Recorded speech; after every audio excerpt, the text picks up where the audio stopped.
जय संविधान, जय भीम, महात्मा गांधी की जय, गोडसे मुर्दाबाद। देखिए, ये बहुत दिनों से जो भारतीय जनता पार्टी के समर्थक हैं वो कह रहे हैं कि भारत की विदेश नीति बहुत ज्यादा सफल है और भारत का और मोदी जी का, भारत का तो नहीं, मोदी जी का डंका पूरे विश्व में बज रहा है। देखिए, भारत का डंका तो हमेशा से बजता आया है पूरे विश्व में, क्योंकि भारत की कुछ ऐसी विशिष्टताएं हैं जिसकी वजह से विश्व भारत को इग्नोर नहीं कर सकता, जिसका जिक्र मैं पहले भी कर चुका हूं। एक तो यह कि हमारे देश की यंग पॉपुलेशन है, एस्पायरिंग पॉपुलेशन है, जिसकी अपनी इच्छाएं हैं, ऐसी पॉपुलेशन है, बड़ी पॉपुलेशन है और बड़ा कंज्यूमर बेस है। तो हमारे देश में जहां बहुत ज्यादा मैन्युफैक्चरिंग एक्टिविटी अभी नहीं है, जहां पर अभी भी जो हमारा टोटल जीडीपी है उसका आधे से ज्यादा बड़ा भाग सर्विसेज सेक्टर से आता है और मैन्युफैक्चरिंग सेक्टर से एक चौथाई भाग आता है, एक चौथाई से थोड़ा ज्यादा, और एग्रीकल्चरल सेक्टर अभी भी बहुत ज्यादा जीडीपी के अंदर कंट्रीब्यूट करता है, जबकि बाकी विश्व के अंदर ऐसा नहीं है। चीन के अंदर अगर आप देखें, वहां पे जो मेन कंट्रीब्यूशन जीडीपी का आता है वो मैन्युफैक्चरिंग से आता है। जब मैन्युफैक्चरिंग से जीडीपी कंट्रीब्यूशन आता है तो वहां पे रोजगार सृजन होता है और रोजगार सृजन से लोगों की परचेजिंग पावर बढ़ती है और परचेजिंग पावर बढ़ने से उसकी एक अट्रैक्टिवनेस होती है। तो भारत के अंदर हमारे लिए जो बेहतर मॉडल था, अर्थशास्त्र के हिसाब से एक बेहतर मॉडल था, क्योंकि बड़ी पॉपुलेशन है, बढ़ती पॉपुलेशन है और विश्व का सबसे बड़ा जनसंख्या वाला देश हमारा देश है। तो ऐसे देश में अगर परचेजिंग पावर डिस्ट्रीब्यूट होती और गरीबों की गरीबी थोड़ी कम होती और उनकी परचेजिंग पावर बढ़ती, चाहे बहुत अमीर लोगों की परचेजिंग पावर थोड़ी कम होती, जिससे कि वाइड स्प्रेड परचेजिंग होती, परचेजिंग कंज्यूमर जो हमारा कॉन्फिडेंस है वो बढ़ता और विश्व के लिए हमारी अट्रैक्टिवनेस और ज्यादा बढ़ती। लेकिन चलिए, एक ऐसा मॉडल अपनाया गया, क्योंकि आज जो सारे आंकड़े सामने आ रहे हैं उससे पता चल रहा है कि जो अपर मिडिल क्लास है वो बहुत ज्यादा अमीर होता जा रहा है और जो मिडिल क्लास है वो गरीबी की तरफ, नीचे की तरफ खिसक रहा है। तो कुछ पॉपुलेशन ऊपर की तरफ बढ़ रही है और कुछ पॉपुलेशन नीचे की तरफ खिसक रही है। तो जो परचेजिंग पावर का एडवांटेज भारत के पास था, वो एडवांटेज धीरे धीरे ये नए इकोनॉमिक मॉडल में खत्म होता जा रहा है। इनकम केवल उन लोगों के पास है आज की तारीख में जो कि हाई स्किल्ड जॉब्स में हैं, जो मल्टीनेशनल कंपनीज में हैं या जो शेयर मार्केट में इन्वेस्टेड हैं, क्योंकि शेयर मार्केट में पिछले 2-3 साल के अंदर बहुत ज्यादा रिटर्न दिया है। इसके बावजूद कि हमारी जीडीपी कम हुई है, लोन बढ़ने के बावजूद हमारी जीडीपी का उस अनुपात में न बढ़ना और इसके बावजूद शेयर मार्केट का बढ़ना, वो अपने में कुछ कहानी कहता है। असली मुद्दा जो है वो ये कहा जा रहा था भारतीय जनता पार्टी के समर्थकों द्वारा कि डोनाल्ड ट्रंप के जीतने से भारत के लिए बड़ा सुखद समाचार है। यह भी कहा जा रहा था कि जो बांग्लादेश के अंदर सारी समस्याएं पैदा की हैं ये अमेरिका ने पैदा की हैं और ये बाइडेन साहब ने पैदा की हैं। और बाइडेन साहब बेसिकली शेख हसीना के खिलाफ थे और वो एक तरह से, उनका ये कहना है भारतीय जनता पार्टी के समर्थकों का, कि जो मोहम्मद यूनुस आज वहां चीफ एडवाइजर हैं, वो अमेरिका के वरदहस्त के नीचे वहां की राजनीति चला रहे हैं, ऐसा भारतीय जनता पार्टी के समर्थकों का कहना था। यह भी कहा जा रहा था कि डोनाल्ड ट्रंप जब आएंगे तो भारत की समस्याओं का भी समाधान होगा और गौतम अडानी जी के ऊपर जो अमेरिकन कोर्ट के अंदर केस चल रहा है उसका भी समाधान होगा। गौतम अडानी जी के ऊपर से भी जो समस्याएं हैं वो हट जाएंगी और मोदी जी को भी जो समस्याएं आज के तारीख में अडानी जी की वजह से हो रही हैं वो भी कम हो जाएंगी, ऐसा कहा जा रहा था। क्योंकि आप जानते हैं कि कनाडा के अंदर पंगेबाजी चल रही है, कनाडा से हमारे दूतावास और उनके दूतावास हमारे यहां समस्या है। बांग्लादेश के अंदर जो हमारे देश के अंदर बांग्लादेशी सामान बेचा जाता है उसकी वेस्ट बंगाल के अंदर होली जलाई जा रही है। हमारा जो उत्पाद बांग्लादेश के अंदर है उसकी होली बांग्लादेश के अंदर जलाई जा रही है, बांग्लादेश के अंदर हिंदुओं पे अत्याचार हो रहा है, और उस अत्याचार को बढ़ाने के लिए शायद संभवतः भारतवर्ष के अंदर, जैसे justice Yadav Allahabad high court के जो स्टेटमेंट दे रहे हैं, जिससे बांग्लादेश के अंदर जो हिंदू विरोधी तत्व हैं उनको शक्ति मिलती है, उनको ताकत मिलती है कि वो भी माइनॉरिटीज को परेशान करें, क्योंकि उनको ये मैसेज मिलता है कि भारत के अंदर माइनॉरिटीज को परेशान किया जा रहा है, जबकि भारत का 90% जो हिंदू पॉपुलेशन है वो नहीं चाहती कि मुसलमानों से कोई मतभेद हो, कोई परेशानी हो। लेकिन गिने चुने भारतीय जनता पार्टी के कार्यकर्ता, आपने देखा होगा पहाड़ के अंदर एक भारतीय जनता पार्टी के नेताजी हैं, वो जा जाके ठेलों के अंदर झंडा गाड़ रहे हैं और हिंदू लोगों से कह रहे हैं कि तुम दिखाओ तुम हिंदू हो, जिससे कि तुम्हारी बिक्री बढ़े, और जो मुसलमान दुकानदार हैं उनसे अभद्रता कर रहे हैं, जिससे जो विश्व के अंदर एक हिंदू विरोधी मानसिकता है पनप रही है, जिससे हम जैसे हिंदू और सनातनी व्यथित थे। लेकिन जो कहा जा रहा था कि अमेरिका के अंदर गौतम अडानी जी की और मोदी जी की समस्याएं डोनाल्ड ट्रंप आने पर दूर कर देंगे, अब उसका एक ज्वलंत उदाहरण सामने आया है, जिससे यह आभास मिलता है कि वास्तविकता में डोनाल्ड ट्रंप आने के बाद भारत की समस्याएं क्या कम होंगी या बढ़ेंगी, इसका अंदाजा एक छोटी सी घटना लगता है। जो एसईसी ने, सिक्योरिटी एंड एक्सचेंज कमीशन ने और एफबीआई ने, जैसे हमारे यहाँ सीबीआई उनके यहाँ एफबीआई, इन लोगों ने 2.5 साल की सघन जांच के बाद गौतम अडानी जी पे डिपार्टमेंट ऑफ जस्टिस में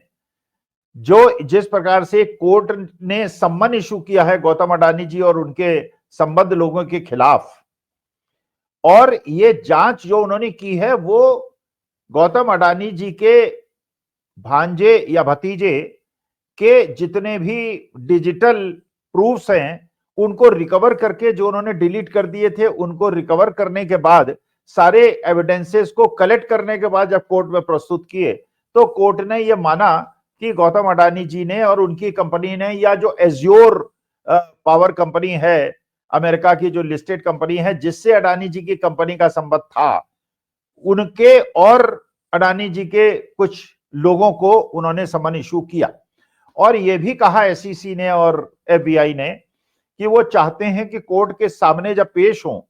तो केवल गौतम अडानी जी पेश अलग ना हो और एज्योर पावर कंपनी जो अमेरिका की लिस्टेड कंपनी है वो पेश ना हो, बल्कि दोनों को सामने सामने पेश किया जाए, जिससे कि वो इस चीज को प्रूव कर सके कि उनके बीच में कराइमेस थी। ये उनका कहना है, कराइमेस है कि नहीं, दोषी है कि नहीं, ये मुझे नहीं पता, ये तो अमेरिकन कोर्ट्स डिसाइड करेंगे। लेकिन जो डोनाल्ड ट्रंप ने एक इंडिकेशन दे दिया है, डोनाल्ड ट्रंप ने ये इंडिकेशन दे दिया है कि उन्होंने वहां पे हरजीत कौर संधू नाम की एक वकील को assistant attorney general department of justice में अपॉइंट किया है। और हरजीत कौर संधू की अगर आप पृष्ठभूमि को देखेंगे और उसकी एनालिसिस करेंगे तो आपको पता चलेगा कि हरजीत कौर संधू वो एडवोकेट हैं जो इस बात की हमेशा से एडवोकेसी करती रही हैं कि भारत ने अमेरिका और कनाडा के अंदर सिख लोग जो अमेरिका और कनाडा के नागरिक हैं उनके ऊपर आक्रमण करके, कनाडा में तो चलिए मार दिया, ऐसा कहना है लोगों का, मुझे नहीं पता मारा कि नहीं मारा, क्योंकि भारत सरकार इस बात से इनकार करती है और मेरे पास इस बात का कोई प्रूफ नहीं है। लेकिन जो कहा जाता है, जो कनाडा सरकार कहती है और अमेरिका सरकार कहती है कि उनके देश के एक नागरिक पे जिस प्रकार का हमला हुआ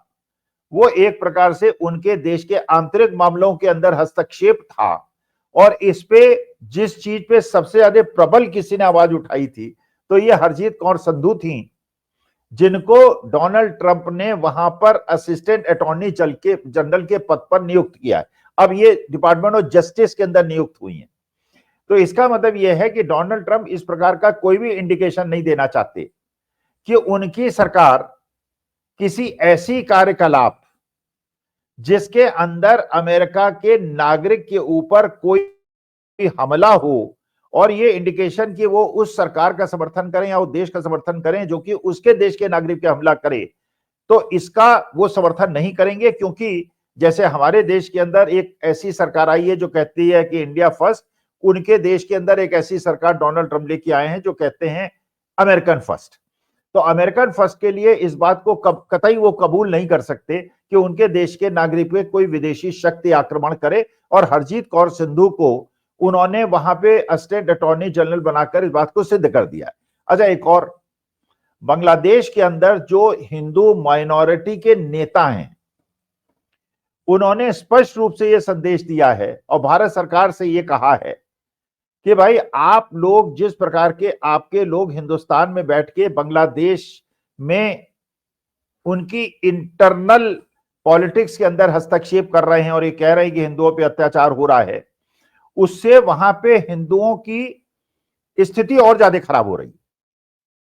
अगर आप हस्तक्षेप नहीं करेंगे, हमको हैंडल करने ले देंगे, तो हम लोग बांग्लादेश के जो हिंदू हैं वो इतने सक्षम हैं कि वहां पे हम अपने सेकुलर क्रेडेंशियल्स को बनाए रखेंगे, क्योंकि हम बहुत पुश्तों से यहाँ पे रहते आए हैं और हम यहाँ की मेजॉरिटी से मेंटेन करके आपस के संबंध सुधार के और अपने देश के अंदर रहने में सक्षम है। लेकिन क्योंकि आप इस प्रकार की स्टेटमेंट दे रहे हैं और क्योंकि अपने देश में आप उस माइनॉरिटी को कष्ट दे रहे हैं जो हमारे देश में मेजॉरिटी में है, तो हमें कष्ट पैदा हो रहा है। तो ये भी एक इंडिकेशन हो गया है।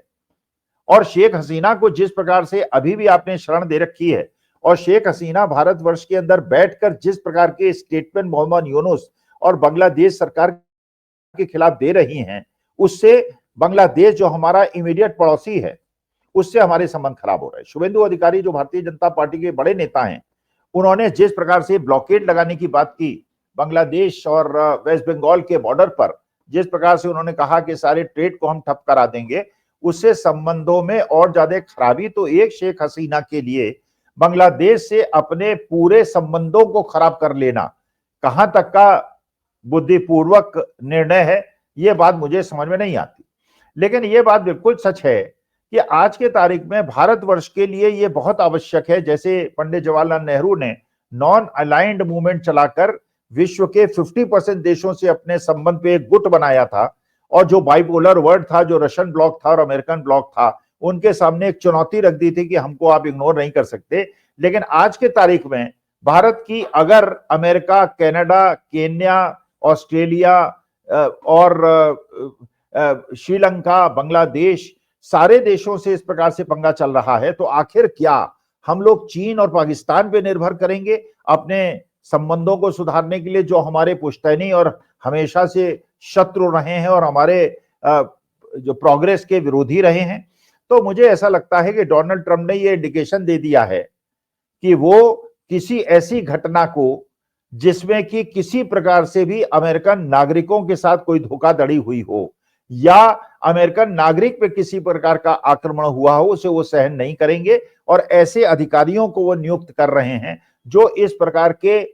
प्रयास करने वालों को एक मैसेज दे रहे हैं कि आप हस्तक्षेप दूसरे देशों की राजनीति में न करें। अगर आप चाहते हैं कि आपके देश के अंदर जो आप कर रहे हैं उस पर दूसरे देश दखल न दें, तो कृपा करके बांग्लादेश, अमेरिका और कनाडा में भी आप हस्तक्षेप न करें, वरना कष्ट पैदा होगा। तो मेरा निवेदन है माननीय मोदी जी से और भारत सरकार से कि विदेश नीति को सुधारें, लोगों से संबंध सुधारें और अपने देश के अंदर माइनॉरिटी का ध्यान रखें, जिससे दूसरे देश के अंदर वो मेजॉरिटी वाले देश, हमारे हिंदू धर्म जो वहां पे माइनॉरिटी में है, उनका ध्यान रखें और विश्व एक बेहतर प्लेस रहने के लिए हो सके। नमस्कार, धन्यवाद और प्रणाम।